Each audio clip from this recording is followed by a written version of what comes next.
এত সুন্দর আইবড় এমএলএ দেখিনি। তোর ভাবির দিকে বেশি নজর দিস না। বাবা, ভাবি মানে? যেটা ভাবছিস এটা কিছুই হবে না।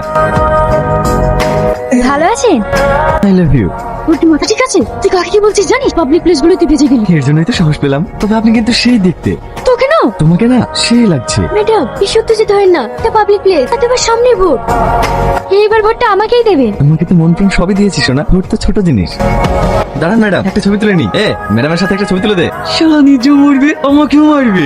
ম্যাডাম হাতটা কাঁধে রাখুন। ম্যাডাম, যা বলছি তাই করেন, এই একটা ছবি তো। তোকে আমি দেখে নেব। ম্যাডাম, আপনি উত্তেজিত হন না, একটু শান্ত হন। কি করে শান্ত হবো? ওর এত বড় সাহস, আমাকে আই লাভ ইউ বলে। ম্যাডাম, এইদিকে দেখুন, এমএলএ ম্যাডাম হঠাৎ করে আপনার কথা ধরলো কেন? দেখুন, ভালোবাসার মধ্যে এরকম টুকটাক ঝামেলা হতেই পারে। এখন আপনি যদি অন্য একটা ছেলের সঙ্গে কথা বলেন, তাহলে আপনার সামনে রাগ করবে না? মানে? আমরা দুজনকে 7 বছর থেকে ভালোবাসি। কি?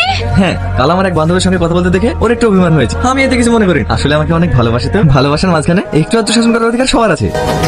এই দেখো, করোনা করতে না করতেই কল চলে এসেছে। হ্যাঁ যা, তোমার ব্যাপারেই কথা বলছিলাম। সরি সোনা, আমি আর কারোর সঙ্গে কথা বলবো না। আচ্ছা ঠিক আছে, তোমার ভোট বেরোলেই আমরা দার্জিলিং ঘুরতে যাবো।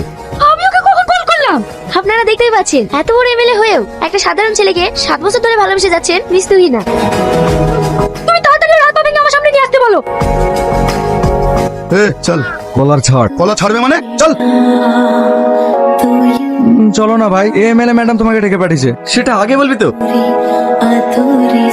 এদেরকে আবার পাঠানোর কি দরকার ছিল? তুমি একবার ফোন করলে তো আমি ছুটে চলে আসতাম। বন্ধ কর তোর নাটক। তোকে আমি যেটা জিজ্ঞেস করছি সেটা বল। তোর সাথে আমার 7 বছরের রিলেশন, আমাদের মধ্যে মানবিমান চলছে, তাহলে তুই এগুলো কেন বলছিস? তোমার কাছে পৌঁছানোর জন্য।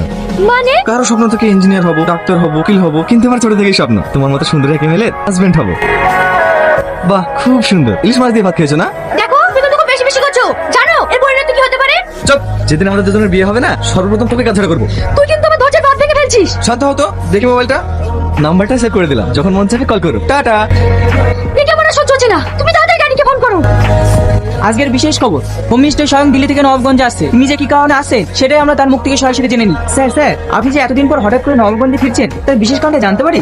আমার সেখানে কিছু কাজ আছে, তার জন্যই আমি ওখানে যাচ্ছি। Plan success. দেখ আগুন, তুই এখানে কিছুদিনের জন্য ঘুরতে এসেছিস, তুই এইসব কেন করছিস বলতো? সময় হোক সব জানতে পারবে।